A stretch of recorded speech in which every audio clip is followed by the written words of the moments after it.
another beautiful roundtable event with the most beautiful humans on the planet. And cat experts and extravanaires. Extravanaires is a great Monday word. Let's go with it. I don't think that's a word. Today's subject is all about introducing cats, and we're super excited to talk about this for the main reason because we are in the process of introducing a cat, and there are lots of questions that you guys have had for us, and I'm excited to be able to answer them here with you guys today. Great idea, Julianne Thorne, for this subject this week. It's pretty perfect. So let's do just a short introduction. And this time I actually want you guys to, if there's anything that you guys have coming up, make sure that you tell everybody what you got coming up, because people here may want to go and do the stuff and things. Pam, let's start with you. I am Pam with perfectlyholistic.com. I am a board certified holistic health coach, holistic health practitioner, and I work mainly with cats. I'm into the woo-woo and the muscle testing and the energy testing and all the energy work, and it's fabulous and it's life-changing.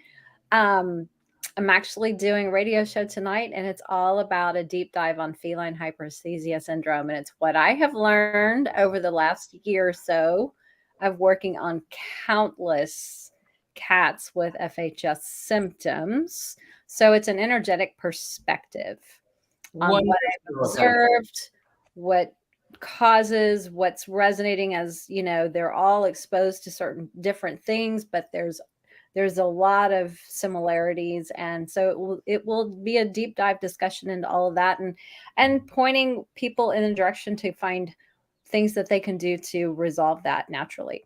That is beautiful. I'm so excited about that, because that's one of the issues that so few people know about, that we learned about early on. And then it was like, even veterinarians, a lot of veterinarians don't even diagnose it because they don't even know it's an option. So thank you for that. And that is going to be on your Facebook page? Facebook page and YouTube tonight at 7 Central. Okay. Perfectly Holistic. That's PURRR, Fuckly Holistic. Dr. Katie.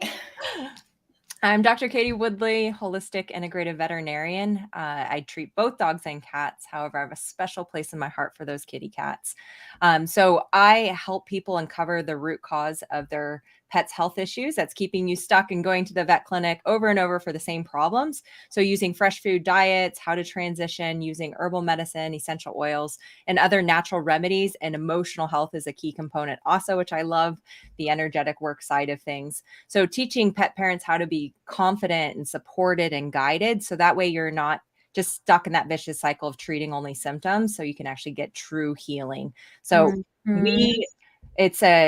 the big thing for me and our program is our blueprint program, where we can guide you, educate you, and empower you, most importantly, to be able to show up and be the best advocate for your pets as possible. So we have a free masterclass at our website, thenaturalpetdoctor.com, and it's an application program. So definitely reach out to us if you want to learn more. If you have any questions, I love partnering with other amazing pet parents like all the people here. So that's what we're doing. Wonderful. Doing it well, my ass. Yeah. Julianne Thorne. Hello, everyone. So lovely to see everybody in the comments that are joining us live. It's so beautiful to have people here. So my name is Julianne Thorne, and I'm a holistic cat therapist, and I'm currently working on my second book, Cat Chakras: How to Clear, Cleanse and Rebalance Your Cat's Core Energy Centers. So if anybody pre-orders their copy, they can come and join me for book club. So we're going to be live once every 3 weeks, and I'll give people book updates. You can ask me questions about the book. You help me basically finalize and shape the book. So you can pre-order your book through my website, naturallycats.co.uk. First book club is tomorrow. Oh no, Wednesday. First book club is Wednesday, which I'm super excited about. And for other things for me, so Pam and I are going live on Thursday night doing energy insights. So Pam does muscle testing for 3 cats, and I do chakra sensing for 3 cats. So come and join us live on YouTube and Facebook for that. I think that'll do for right now, because otherwise I could just sit and talk about cat stuff like all night, and we've actually got a beautiful topic tonight. So you can find me on all the social medias, Naturally Cats. Love it. You're going to say something. You're going to say, my love. Oh, I was going to ask what time on Thursday for the Oh, energy. 7:30 UK and 1:30 Central. Central. Zones are hard. I'm They just are. so glad that we're all here together at the same time. This is true. And All thank you everyone for joining us today. I see so Yes. many of you already in the comments. We're excited about This specific topic on introducing cats. So most people, or we, let's just say, I had no idea that there was an actual like tried and true step-by-step program, if you will, that you can take when you're introducing cats into a new home with other cats. I was like, I think Pam's frozen, but you were just still. But there is actually a step-by-step. Now, the step-by-step process isn't always the same. So that step-by-step process isn't always the same timing. It's not always the same. It doesn't always look the same. And as everything else is that we talk about, it's based on the personality of your cat and cats, right, in your home. So, however, a lot of times you just throw cats together and sometimes it actually works out just great, right? Right. We've done that. We've also done it. We've also thrown cats together and it has not worked out well at all. Which is how we learned. Second option's me. Yep. So let's just start going around the table and talking a little bit about your experiences with introducing kitties, and then we'll talk a little bit about where we're at today with Annie. Yes. Okay, I'm gonna go. No. So when I first had Pickle, so this is like 10, 15 years ago. She was my baby girl. Like, she was the only cat. We had a lovely relationship. And then my human partner at the time was jealous of my relationship with the cat, right? So we decided to get a second one. And I knew nothing about behavior, introductions, cats being unique, like nothing. This was all before my training. And we did exactly that. So we brought the kitten home and we let the two of them like be together. Oh my God, it was an absolute... It was carnage. It was horrendous. So the kitten, beautiful, sweet, curious, really excited, really loving. Pickle, like if she had a flamethrower, like there'd be no kitten left, right? She shot daggers from her eyes. She was like puffy. She wouldn't eat. She wouldn't come to me. She was hiding away. It was horrendous, and I knew nothing. So that's when I trained and did a behavior qualification and became certified, because I was like, good God, there's got to be a better way to do this, right? And then realized that I was going to say we did it wrong, but as you ladies have said, there are some times when you put them together and it goes well. So we didn't do it wrong, but for us, it wasn't the best way to do it. So despite the fact that we'd had probably 2 weeks together, I then started to do the behavior course and learnt about introductions and scent transfer and, limited exposure, of all of which I'm sure we'll come on to when we talk about ways to introduce them. But like, I'm going to pass it over to Katie in a minute, because she said that, she did just put them together and it went really well. And sometimes that's the way it goes. For us, like, it took me 6 months to get my relationship with Pickle back on track again after introducing Lily. And it was heartbreaking because I had no idea that was going to happen. I had no idea what to do. But when you learn about the simple steps, like you said, Jay, they're not in the same order for every home, and they're not at a certain time scale for every cat. So what I learned is that Pickle needed more time to adjust, and everything that I learned, I put into place for Leo and baby Max. And now they're sleeping on the same bed together. And they, baby Max licked Leo's ear the other day. So like, yeah, so it took us 5 months to get them together, but doing things slightly differently this time round, we did have good introductions, and we do have what I would say is a positive association multi-cat home now. I love that. Yeah. I love that. Yeah. Now, Katie, and I want to go back to the time thing because very important. But Dr. Katie, you said that that you just threw the cats together. Well, I didn't throw them together. Like, I was a little smarter than I was. Be free, enjoy. So, and it's interesting too. I think it was Bob in the comments, like, our first two cats that we had were brother and sister, and they had like this love-hate relationship where they would sleep together and then they would still fight. So, I mean, there's, you know, things like each cat has a personality and a very different personality. They're unique individuals. So I think that's important. And also too, what Julianne said, like, when when you learn more, you can do better, right? So if in the past, like, I don't feel guilty, like, because each one of us here has made what we would call a mistake, but it was a great learning lesson. And so for our cats, like, we've had multiple introductions over the past few years because of cats passing.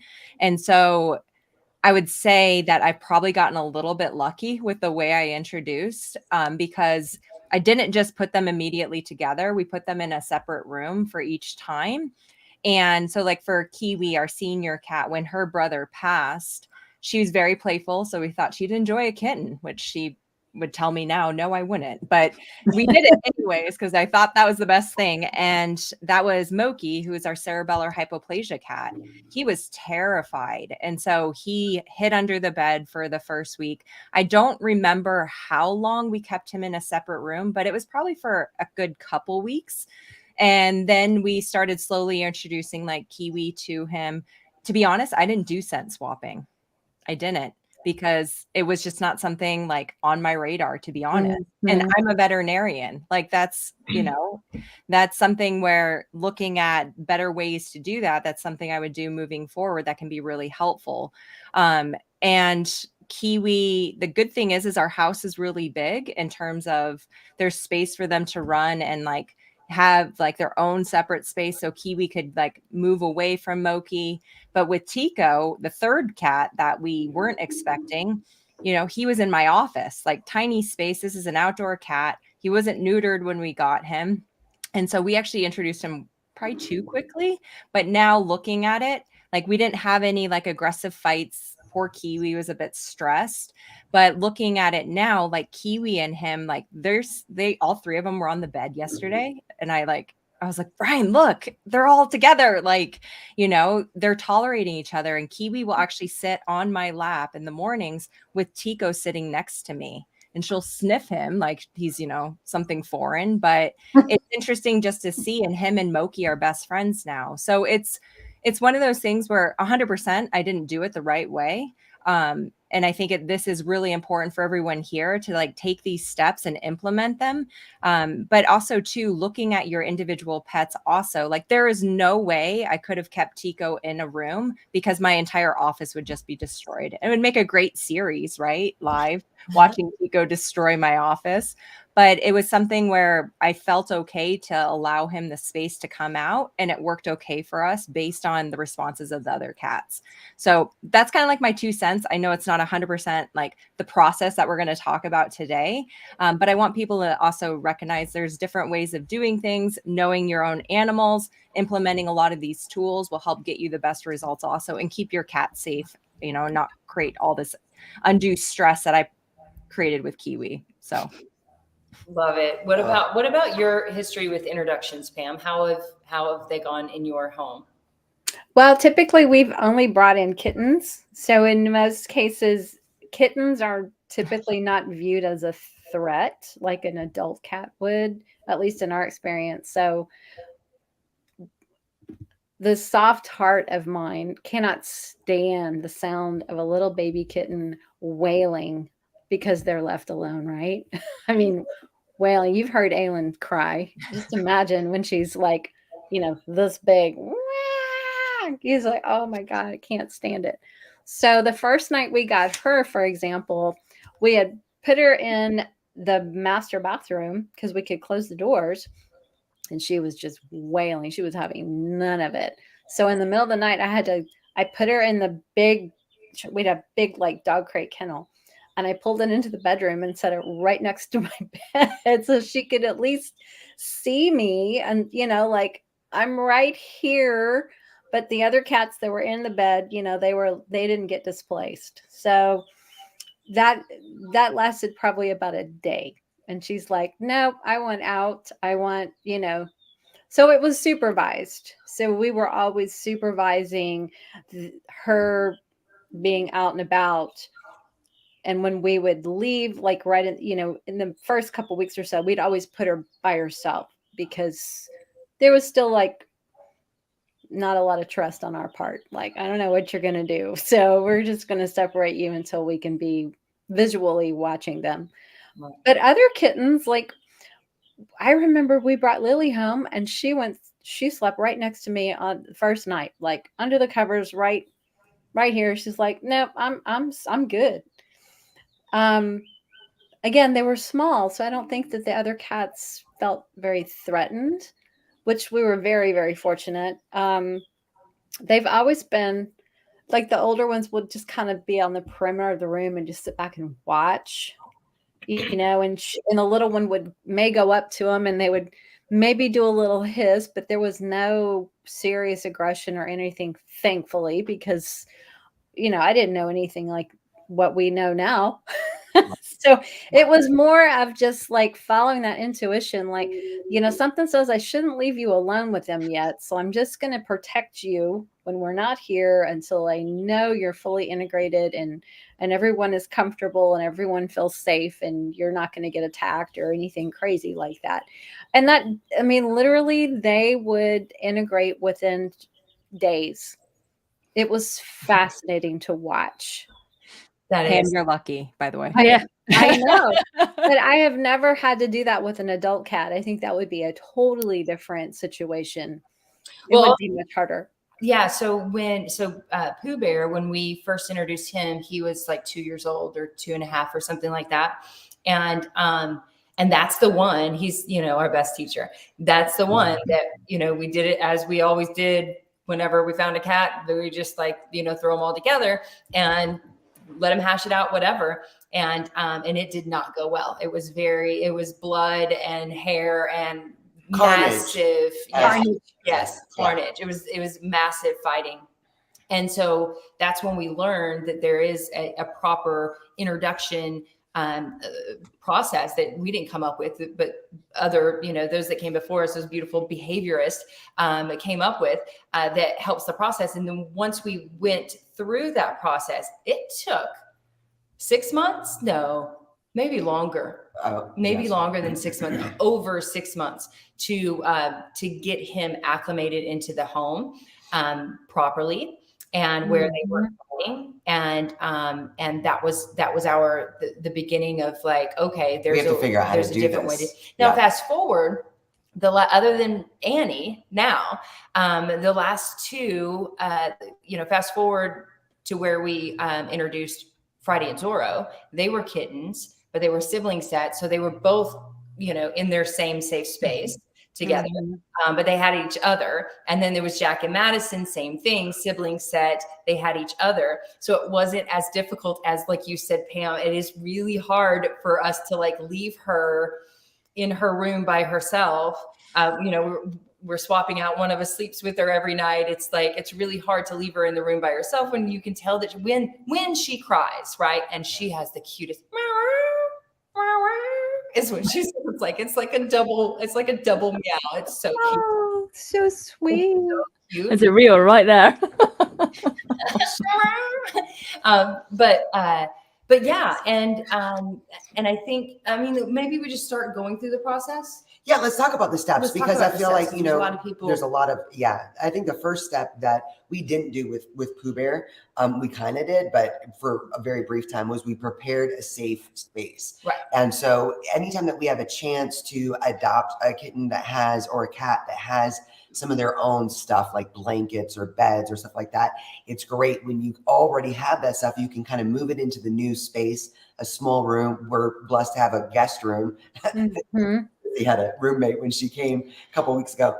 But where you can put those familiar things in that space, and then they have a finite area to kind of explore and not feel super intimidated by all the new sounds and smells of a full house. Yeah, and the purpose of the safe space is multifaceted, right? Like you want Mhm. the cats that are in your home are already going to know that there's a cat behind that door, right? Like they are going to know that. You don't have to tell them. They're going to know that. But then the new kitten or cat is going to feel comfortable in a smaller area. So it's not the whole house with a bunch of other cats or another cat or other humans or whatever. They're going to feel safe if they have a safe space, right? And they're also going to be able to start taking in the smells, whether you're adopting from a rescue or side of the road, whatever it is. They're not familiar with the smells, and the cat's nose is so important, right? Their smells, their scent sensors are very, very important to their overall anxiety levels and well-being, right? Like mental well-being. So Yeah. they're going to be able to start Emotional health. So they're going to be able to start taking in the smells of the new space and feel like they're safe in that safe space.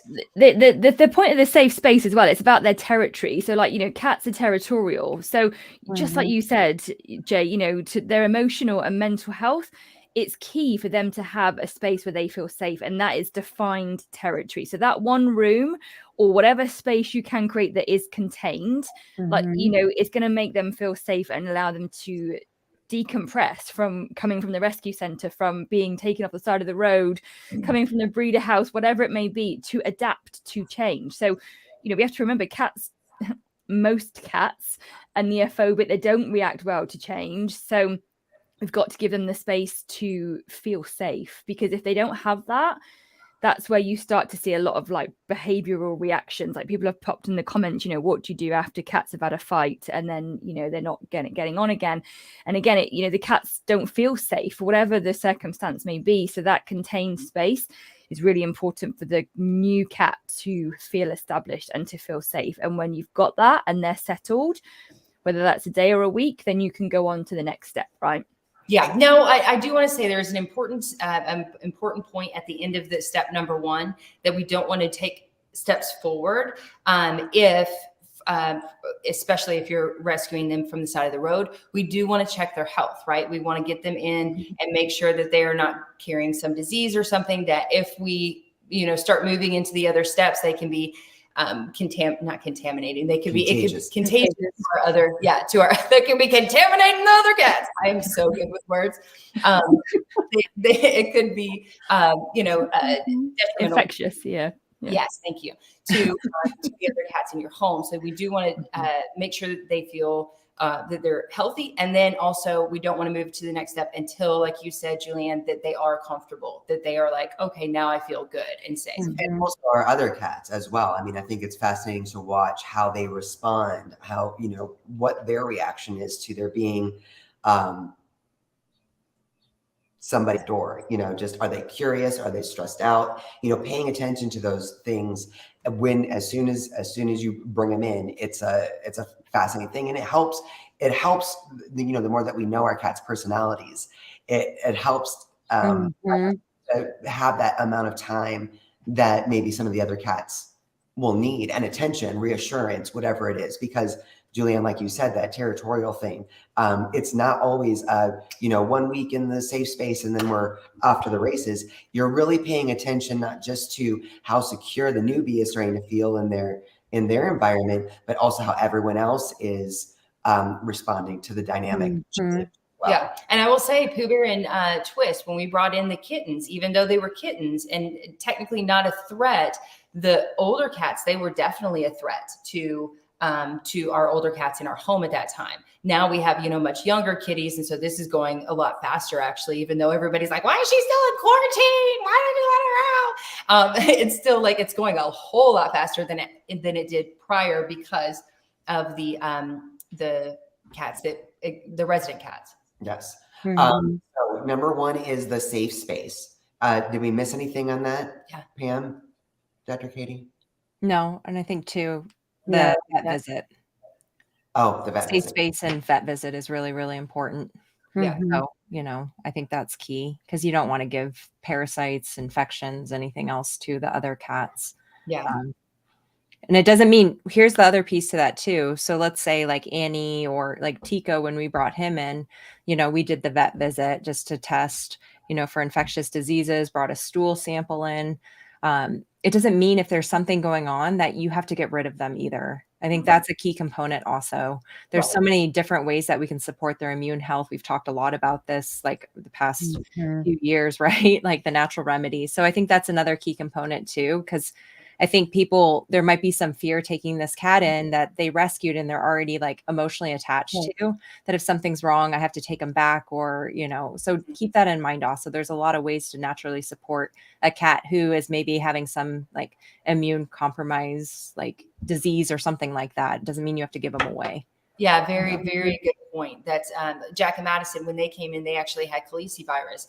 And before step number one, we treated them with, natural products and made sure that they were, symptom free and healthy before we went on to step 2, which is. What is step number 2?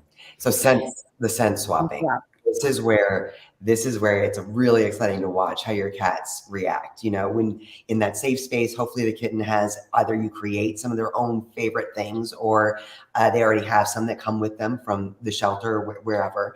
And then just gradually after you kind of take the read on the newbie in the house, then you take some of your cat's stuff and some of the newbie stuff and you swap them out and you let them explore scent. And I think what's really exciting about this is when you watch a cat get a whiff of something, they become very alert. You'll see their eyeballs dilate, their pupils dilate. This is why it's so important to not have visual sight yet when it comes to scent swapping, is that they get to realize that there's all these new scents and they get to explore them without feeling intimidated by a new presence, right? Mm-hmm. So they're not seeing each other. They're literally just smelling each other and getting familiar in a way that doesn't feel threatening at all. Mm-hmm. Yep. Mm-hmm. Yeah. When we did this with Baby Max and Leo, we started off with socks, like odd socks. I would stroke it on the side of their face. They got scent glands here. And I advise this to clients when you've got cats that are having issues with each other. You do scent work, you get a sock, you put it on the face, put it on the floor, let the other cat sniff it. And then you get to a point where you've got one sock for one cat, one sock for another. And then you use one and you just go between the two. And then we also started to switch their scratching posts because that was a resource that they were using 3 or 4 times a day, and then what we would do is we would rub our hands on it as well, so that when we were putting it into Baby Max's space or bringing his into the home, not only could the cat smell the other cat, they could also smell us, and we were the constant, which would provide extra emotional comfort. So we kind of added the layer with the scent work, and try to do it as often as we could. So we started off like we would change, I don't know, something once a day, and then we would do it more regularly, more frequently, and like you said, scent work is really indicative of how your cat's potentially going to adapt, because some cats will go up to it, sniff and walk away because they're just not bothered, right? Yeah. They're like, yeah, okay, great, lovely. And actually that will give you a bit of an indication that your introductions could potentially go a bit quicker than others. Yes. Whereas, if you've got a cat that you let them sniff something and they hiss and their ears go flat and their eyes go big and the tail goes puffy and the hackles go up on their back, you're going to be in it for the long haul, right? And you've got to be patient. Like, I always say to my clients, you go at the pace of the slowest adjusting cat, and that isn't always the new one, right? That could be or it could be the new one. You just don't know. So the more you can watch them and read them, and that doesn't take a behaviorist to do. Anybody who loves their cats, all the people watching this, we've done it. You can see them and trust your intuition, as Pam said. It won't steer you wrong. If you think that things aren't going quite right or it doesn't feel good to go to the next level, don't do it. Just be patient and take your time with it. Yeah, absolutely. Mm-hmm. With Annie, it was pretty easy because we didn't think that we were going to keep her. We thought she was someone else's cat. So, when we brought her home, we had a blanket that we kind of like wrapped her in because it was kind of chilly outside. And then she slept on that blanket in the shop while we, that first night, while we just waited to see who was going to claim her. And so that blanket was the only thing that we had for scent swapping, whereas her room was full of, we brought the other cat's toys in, we brought the other cat's trees in, everything, you know, so her room was like, she was absorbing all the smells. But the resident cats, the rest of them were, you know, they only had that blanket, but they went up to that blanket, and I was like, well, let's bring this out so that they can do the scent swapping. And they all went up to it like, what? I don't care. Like it was so, I was like, okay, that was easy. Yeah. Excellent. Yeah. Excellent. So next step is site swapping, right? Site swapping. So this is I love this stuff because it's one that we didn't really necessarily practice that much. And what we're doing right now with Annie, where our older kiddos, they'll get some outside time in the catio. And while they're out there, we open up Annie's door and invite her to come and explore the rest of the house. She didn't want to for a long time. She didn't want to for a long time. And I think that's a good point too, that, you know, when we're doing this, paying attention to the pace, it's not about picking her up and being like, come see what we've got for you downstairs. Oh my God. Like you want it to be something that she feels empowered and comfortable with. And I know last weekend when our beautiful friends were here, Dr. Katie and Pam Russell, Julianne, you were here in spirit. You're flat, still on my desk. But I was nervous about that.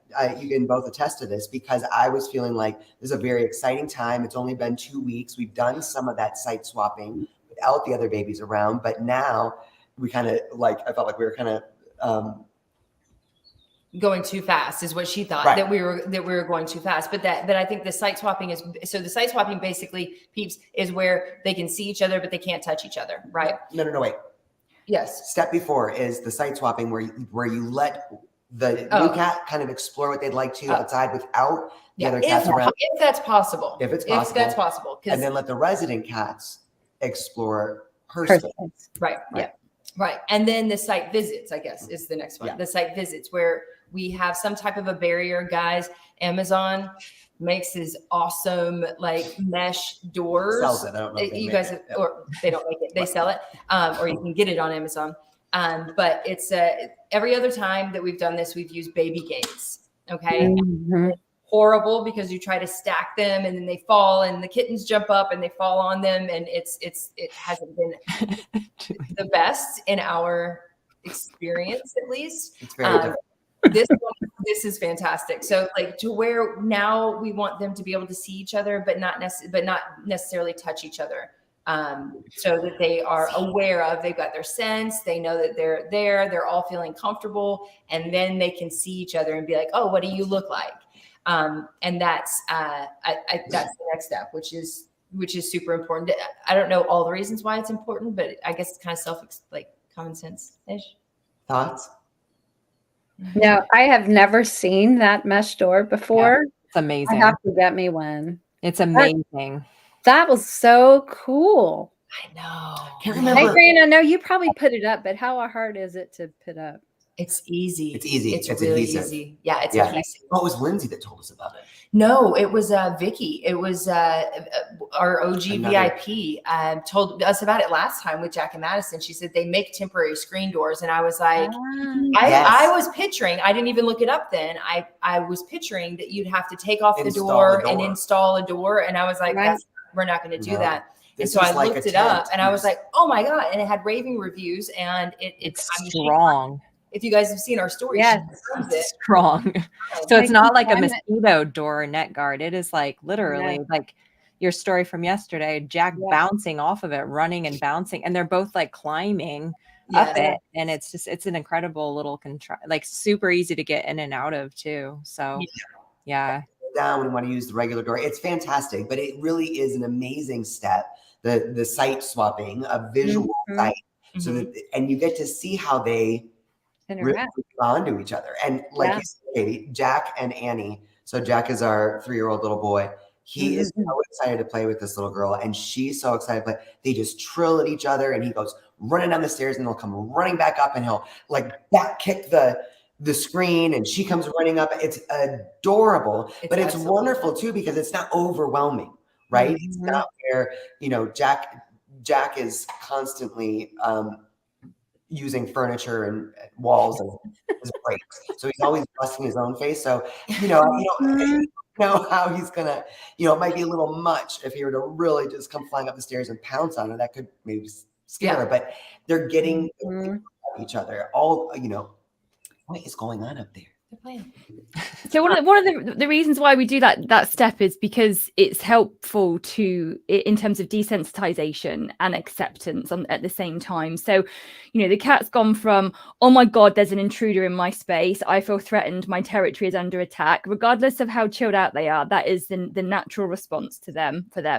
And then it's like the scent, and they're like, okay, so I can smell this cat, and they'll either go into like attack mode or like acceptance, like not bothered, and again, you're reading your cat as you're going through these steps. And with the site swapping or the time sharing, room swapping, whatever you call it, again, it's all about exposure to the smells, because that is the primary way that cats communicate. Yes, they have body language. Yes, they may chirp at us, but actually in their world as cats, they communicate through scent.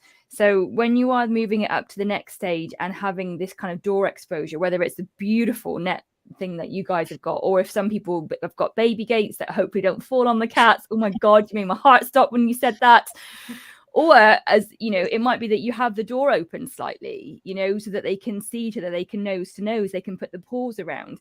Yep. Again, you're reading the cat, because if they go running at that door and they're hissing and they're fighting and they're trying to get in, you've got a fair idea how well or not your cat is adjusting to your introductions to the new cat in this space. Yep. So if you have a cat that does that, go back to scent swapping, go back to time sharing, or do that for a bit longer. Give that cat time to desensitize and to adjust. If you've got a cat like Jack and Annie and they're like, booping and pawing and playing, great, and particularly for you guys, you've got like how many other cats as well? So the fact you've got those two that are getting on really well, brilliant. Yeah. And from my experience, it would be like, so how are the others adjusting? Because until you've got all of them that are at that playful stage rather than aggression or attack stage, which, let's face it, is from fear, not feeling safe, that's when things go on to the next step, right? So you can't just, I'm not saying you guys are doing this, but for anyone else that's watching, if you've got multi-cat homes, you look at the pace of the slowest adjusting cats, look at all of them, how are they all getting on? If you've got a couple that have got great relationships, brilliant. Continue to build those and help them to thrive, whilst also looking at how you're working with the others as well. So you might find you've got a couple of cats that you're doing the door work with, and you might find you've got a couple of cats you're still doing scent work with. Right. And it's okay to be at different stages when you are bringing a new cat into the home, because you're trying to help everybody adjust and adapt. So if you think about humans, oh my God, can you imagine like if we all started to live together? Like some of us would get on really well, others would be like, holy crap, you're like, I'm really struggling. And you've got to work it out, right? It's a dynamic that you've got to work out.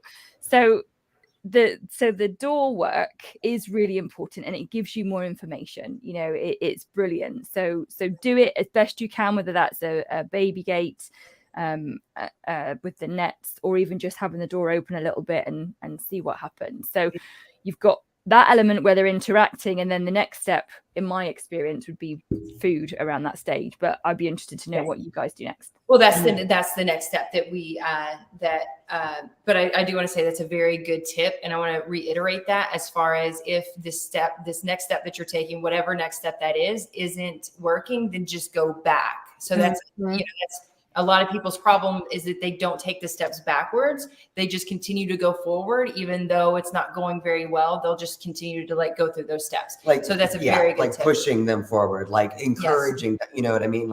That's not, and it is, he's got something on the back of his foot.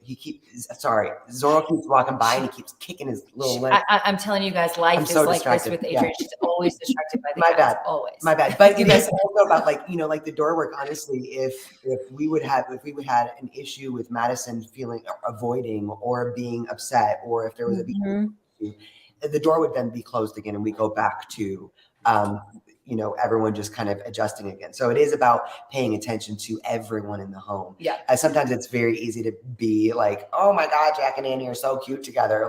We want to let them play, but how is everyone else doing? Yeah. And can they just play together? Is it fun? Can we just do that? Right. And then slowly. Yeah. So next step though, is the site feeding, right? So, food time, meal time is a very positive time for our kitties when they're eating their food. And so it's also a very valuable resource that yes. we want everyone to feel is not threatened in any way by a new family member. Correct. So if we can feed one of our cats on the outside of, this, like say mesh door or baby gates or whatnot, we feed the newbie on one side and the resident cats on the other side, so that they can associate mealtime in a positive manner by being able to see each other. Now, what we say is that it's, and we learned this from this step, is like, it's really easy with Annie now, but in the past with, like, say Pooh Bear, we would feed them way far away, right? So like the kitten might be like Friday and Zorro, we're like eating right at the door, but Pooh Bear, we're going to feed him way back here where he can see them, but not be like right next to each other, say on either side of that door. Mm-hmm. So, and then we slowly moved him a little bit forward until he was more comfortable being closer to the kittens during that positive association of meals. Mm-hmm. I think that, just to jump in, there's a great question that most cat parents will deal with, like Marie's asking, when they go to the vet and they come back, that's a reintroduction. So a lot of cats, because of the smells, they smell different when they go to the vet. So when you think about, like, it's a very stressful time for a cat too, going to a vet a lot of times. But when they come back, these steps are what you would follow to make sure, especially if you already know that your cats, display this behavior when they come back from the vet. So just view it as another, like, this is the steps that you would follow anytime a cat goes out of the house and comes back in, to make sure that they're safe. And usually if your cats are fine, it'll be a quick introduction. It's just to keep them safe, make sure there's no like aggression or, moving backwards with that. Yeah, coming. That's a very good point. Coming from a vet visit, it could be a couple hours that, this whole process you can go through in a couple hours, or maybe a day, depending on, the level of fear that's going on. But I do want to say we learned another tip from someone about these vet visits, and it has really, really helped in our home. So I want to share that with you guys. Before you take your cat, before your cat even knows necessarily that they're going to the vet, take like a cloth, a sock, a towel, and rub them down where their friendly pheromones are, right? So on their head, whiskers, this area. And then we want to stow that away, right? So we want to put that into like a cupboard or something while you're at the vet. And then when you come home, you want to separate your cat from the other cats in the home, and so that they can have time to cool down, rub them back down with their own friendly scents, right? Like rub them back down with that. Smell a thing, but they will. That is like a very positive thing for them. And then allow themselves time to groom and, readjust and come to a comfortability before reintroducing them to the home. Yeah. Okay. Then what's the next step? Next one is supervised playtime. And this is so exciting. It can be challenging with multiple cats. So I will say, my way of doing it with Annie, or what we're trying to do, is basically one at a time in there. So we'll let Madison in and we'll just kind of play and let everyone explore and just see how they do with each other. And they have a positive experience together. And we keep them short. We keep those little visits short so that there's not time for there to be, there's not time to be, there's your girlfriend. For them to start getting, or even territorial, what's the word? There's not time for stress. It's just a short, positive, exciting playtime. And they may seem like they still want to be going on, but let's keep it short, 5 or 10 minutes. Yep. And go at their pace. So I think, well, go ahead, Julianne, and then I'll get into Annie. So they reach something called their excitement threshold. This happens with cats when you play with them anyway, right? So regardless of whether you're doing it with a new cat or whatever, there's something called the excitement threshold where basically they're overstimulated. So even when you're playing with your cat, you'll find after however long, could be 5 minutes, could be 20, depending on your cat's level, they'll get to this point where they'll then stop playing with the toy and they'll bite you and they'll attack your fur and they'll just go like the devil. and that's the point you don't want to get to when you're introducing them, because as you said, you know, sometimes it's called play aggression. I don't like to use that term because it's not aggression, you know, and that has a bit of a bad rap in my opinion, but it's just overstimulated. So you're absolutely right. 10-15 minutes, you know, supervised interactive play. And that might be that you have a one toy per cat and they're just doing it in the same room, right? It doesn't mean you're doing one toy, because again, let's think about resources. So a toy is a mouse, it's food, it's a resource. So have the cats in the room, and you might start off with a toy for each one. And it's all about building up positive experiences, positive exposure around the cat.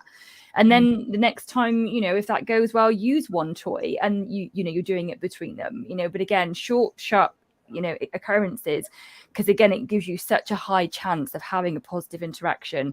And it's like you're putting marbles in a jar, you know, and when that jar is full, that cat is in the home and everybody's integrated, you know. So you just got to be, you know, put them in there every time they have an interaction, whether that's with the food or the play.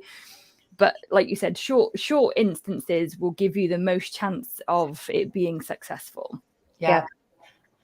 I prefer sparkle in the jar than marbles, but sparkle's a different analogy. But yeah, I was like, you know, marbles is like it's an instance, you know, it's an occurrence. But yeah, sparkle jar is my favorite. Marbles, fine. Okay.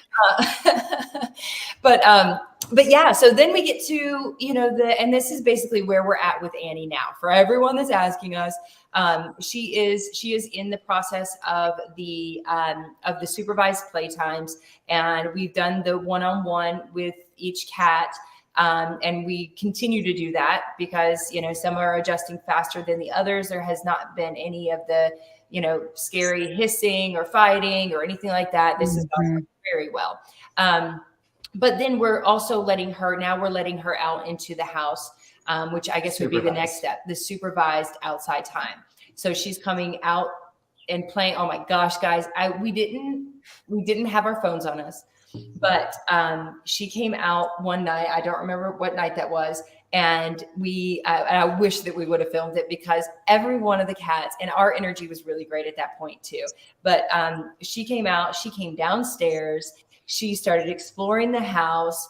She was not interested in the cats as she was at like, there's this big place and all this stuff and things that I want to check out and smell. And so, but then they got really interested in her, and they started coming. This one, Zorro, started doing these like hopping, hops, and trilling at her. Yeah. It was so adorable. And she would trill back, and then she'd do a little like sideways juggle and trill and hop. It so was cute. So just they're flirting. Yeah. And all the cats, like they would go up, they would touch noses. And then she would be like, okay, next, what else is going on? You know, like, but there was no hissing, there was no fighting, there was none of that. So technically we could, and a lot of people would just be like, okay, now we're just going to let him go and see how that goes. She's actually going to be spayed tomorrow morning. So we're not allowing that process to happen free roam just yet. We're still doing the supervised things because she's going to have to be healing for like 1 to 2 weeks after her spay. And we still want her to have her safe space where she can heal without, you know, a bunch of other cats wanting to play with her. And then we're going to go back to the supervised time, and then the outdoor.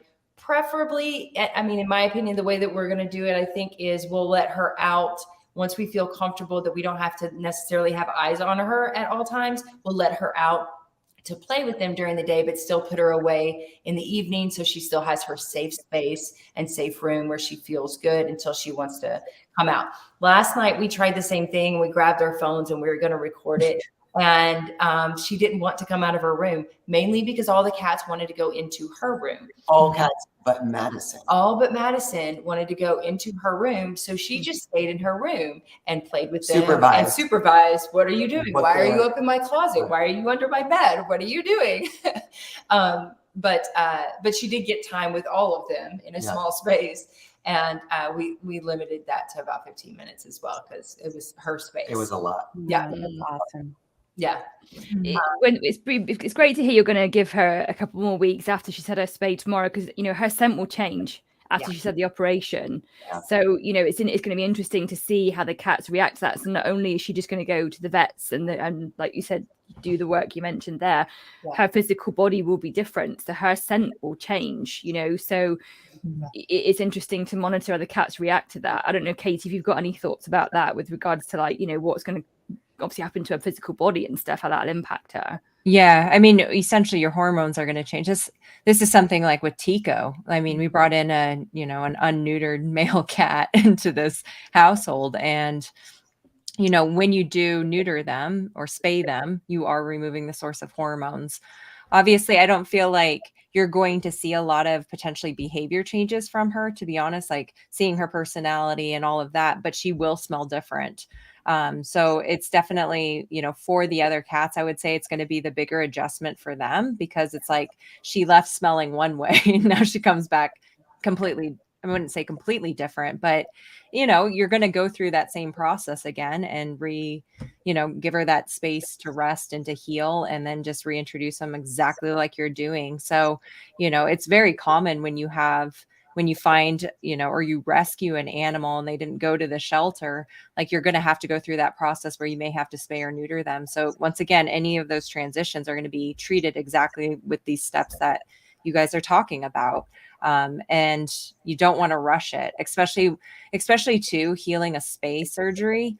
It is a big procedure, even though it's a routine procedure. So there's always like a fear or worry around this too, right? Like, okay, we're worried about her healing. We don't want her. Yeah. I know Adrienne well enough to say this with love. Like, yes. she's a healthy cat right now. Now you have a pet that just went through a procedure and they have to heal. So you don't want her running all over and them jumping on her, because it's just going to increase that level of anxiety that's already there.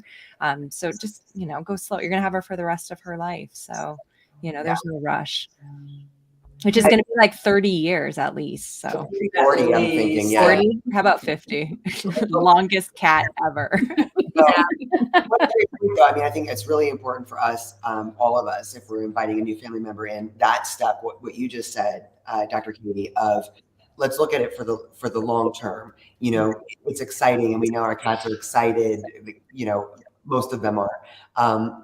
Sometimes it's a good idea to keep things where they're at, to go slower even than we think our cats are moving at that pace, to avoid anything. I think it's hard enough for us humans to understand cats sometimes, and especially when we're doing a lifetime commitment, incorporating a new member into the family, taking this extra time and really paying attention. There's no rush. There's no reason to rush.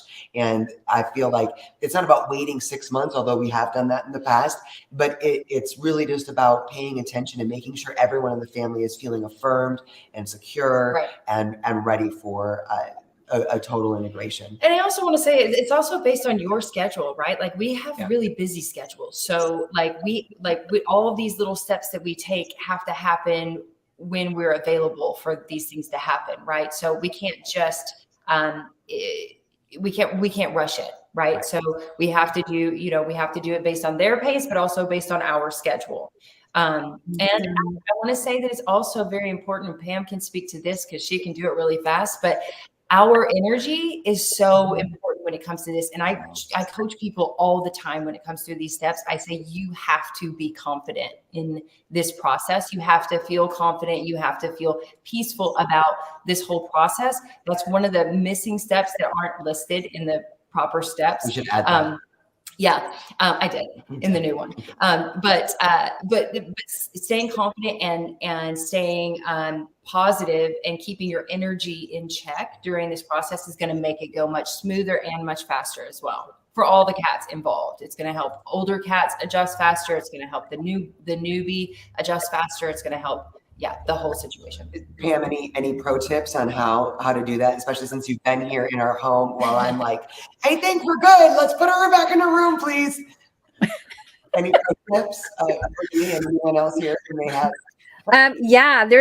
I love this product. I'm going to show it to you guys. It's called Animal Relief Formula by FES Flowers. And it's a flower essence, and it's great for using for animals in transition. So if you're bringing a new animal into the home, if you've adopted one from a shelter, if an animal has gone through some kind of a tragic loss or something, this is a great spray. Just a gentle flower essence. I've used this when we've brought in kittens. Really? You basically just, you can spray it in their food twice a day, and you spray it on your hands, and you just rub it all over their face and their, all their scent areas. And then you do it on everybody. So it helps everybody, just like, we're chilling, we're happy, we're getting along. And then I would also use color therapy, like color green, red for the cat who feels totally, his root chakra might be totally like, I'm stressed, and then Julianne with her wonderful herbs, the angelica root, the yarrow, the chamomile, Don't all forget those valerian. calming, valerian, all those calming, wonderful herbs that you can just put down for the newbie as well as your resident household kitties, because everyone benefits from that. So yeah, utilize all these great tools. Yeah. And you can utilize all these tools for yourself as well if you are super stressed about it with, therapy and herbs. And just remember, they do pick up on our energy. So if we are stressed and nervous about it, our household cats are going to go, why are you so stressed? Maybe I should be stressed. What's wrong? Something's wrong. So I'm going to be on edge, So like you said, it's very important that we take a check on ourselves too. Yeah. Mm-hmm. Yeah. Yep. When you go in to play with them for their supervised play, there's no point in going in like you said, Jay, like, I've got 5 minutes before my next meeting, quick, have a play, and you're waving a toy in their face, right. Like, exactly. that setting the your intention. energy Yeah. Yes. And I also wanted to say, somebody put a question in here. She lives in a studio, like a flat, it's open space. I would get one of those really big crates, like the big that you see at Petco or whatever, the big dog crates, or they probably have them with like the shelves for cats too, like you would see in the shelters or the Petcos, that are just the big crate containers with the little shelves, and you can put the cat box in there. You can cover it and make them feel like they have a safe space. Mm-hmm. To get them accustomed to their new space, but they're confined and they're safe, but they can see. Yeah. So that might be an option for someone who's limited on what kind of you don't have an extra room to close off or whatever. So right. Yeah, that's a very good point. Yeah. And you could still go through all those steps the same way. Like it's covered, and then we can start to, just adjust the smells. And then, you can still go through all those steps in a tiny place if you, or an open space. So your bathroom too would be another option, right? I imagine there's a bathroom that's closed off. Cause especially if you don't have a kitten, I could see where those crates are, like, if you're bringing, like, I look at like Tico, we have a huge, our German Shepherd came across overseas in a big like crate, but I can't even imagine what Tico would do. Like if he was confined to something, it would be a nightmare. It's this poor cat. But like, if we were in a space like that, I would just use like the bathroom and then, put things in there that are going to enrich it so they're not bored, and play with them and do as best as you can, right? Every situation can be a little bit different, but as long as you're aware of it and you're bringing that good energy and you're following these steps as much as you can, like that's great, so you can always adapt it to that. Yeah, absolutely. I do have to say, Jack, we tried the crate thing with Jack and Madison. I can't even imagine Jack in a crate. Oh my God. He went cerebellar hyperplasia. Like he was like,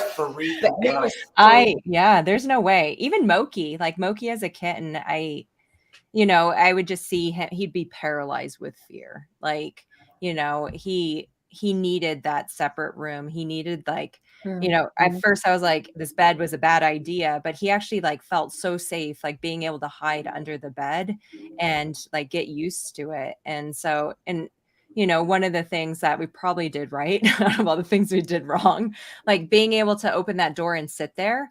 And then once, once the time had passed, and Kiwi could look in, but I was like the block and the safe block for both of them, and they could just like kind of see each other too. So, because Moki's not a normal cat. I love what Pam said, like kittens don't always seem like, they're not aggressive or what, they view them as, non-threatening.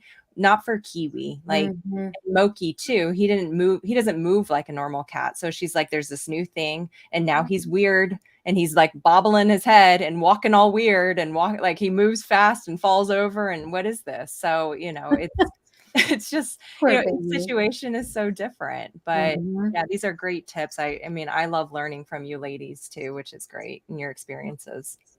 Yeah, this is you guys are the best. I just feel like sometimes it's just like a little brain trust of all the all the different insights everyone has had, and I feel like it is so valuable for us to all to learn from each other, because all of our cats are so different. Yeah. And it's so important, I think, to realize that what works for one of us isn't going to be the textbook way that it's going to work for you. Yeah. And I want to reiterate again with Julianne saying, go at the pace of your slowest adjusting cat.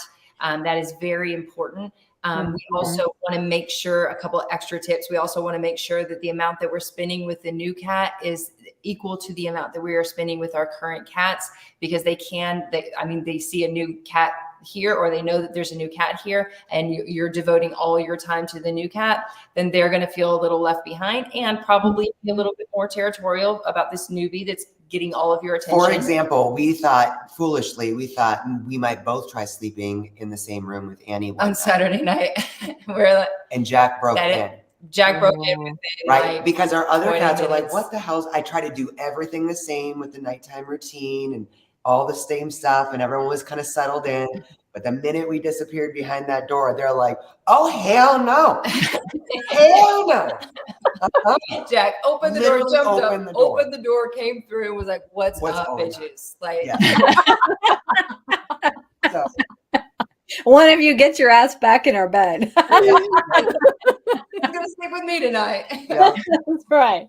We're all moving in. It's so important to pay attention to each one of the little beings in our home, and really, reiterating too. I think a lot of people think that you want to take it at the pace of the newbie, but oftentimes it's going to be a resident family member that may be having the hardest time adjusting. So it's exciting. I know we're already out of time. We're holding you guys over already, but any last minute thoughts or something that we missed or anything on the tip of your tongue? Tips.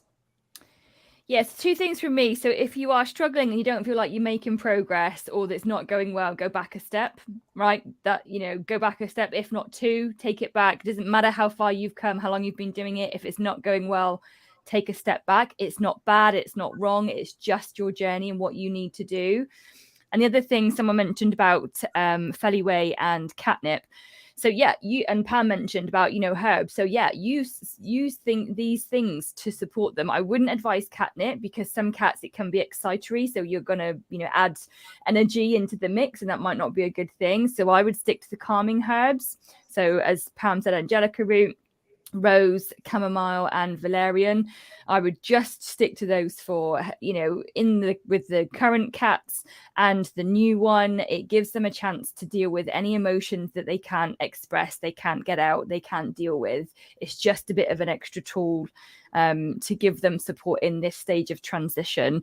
And Feliway, I'm not against it. I've not had any adverse reactions to it. I've had cats that aren't affected by it. It's a synthetic pheromone.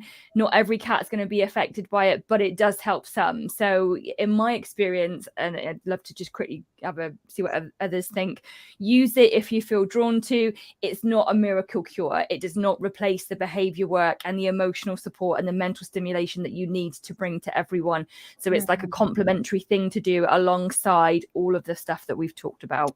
That's key right there. That goes with anything, any natural remedy. It is never the one thing, right? No. You have to do the foundational work. But Feliway, just to touch on that briefly, we used it all the time in the clinic when we'd see dogs and cats. We would spray it before, like we had one cat room, which was nice. We worked, in a stress-free clinic, and the cats that respond to it respond amazing. It doesn't hurt, doesn't harm. It's just another tool in the toolbox. But remember, just like Julianne beautifully said, you have to do these things, and you can't rely on like an herb or one other thing or the flower essences. And sometimes you have to do a combination of those while you're doing the like behavior side of stuff. So keep that in mind, because I find people get stuck in that trap that like this is going to fix it and you haven't done the foundations. Yep. No, very good points. Very good points. Yeah. And we've had the same experience as Julianne with Feel Away in our home. We've never seen. It worked in my house. We used it we had a plug-in. Moki did well. We sprayed it in the carrier. But it's just another tool. So you can try it, see if it works. Great. There's no adverse harm in using it. Yes. Yeah. Cool. Awesome. Pam, So that's anything? Pam. No, I think that covers it. That's awesome. Like, I don't use Feel Away. I have my flower essences and my practice, and I'm always cool. You are. Oh my God, ladies, it. thank you guys so much. I feel like this is, Julianne, thank you for this topic, especially right now as we're moving through these steps with sweet little Annie. It's just such an exciting time, and I think the excitement sometimes can make us hopscotch different steps. So I think it's so important to really when we're doing these things to set the intention and to be intentional about everything. And I love again that last tip of, if you notice things aren't going very well, take a step back or take 2 steps back. This does not need to be rushed. It's really it's building a family. So let's take it. Yes. Yeah. I love you guys so much. Yes. Thank you to everyone that joined us. Thank you, everyone. Thanks, everyone. Yes, and we will be live this evening for our Q&A on Instagram and Facebook starting at 5:30 p.m. Pacific time. If you guys have any other questions, come join us and we will do our best to answer them. We love you guys so much. Happy Monday. Love you guys. Monday. Bye, y'all. ZB zonked out.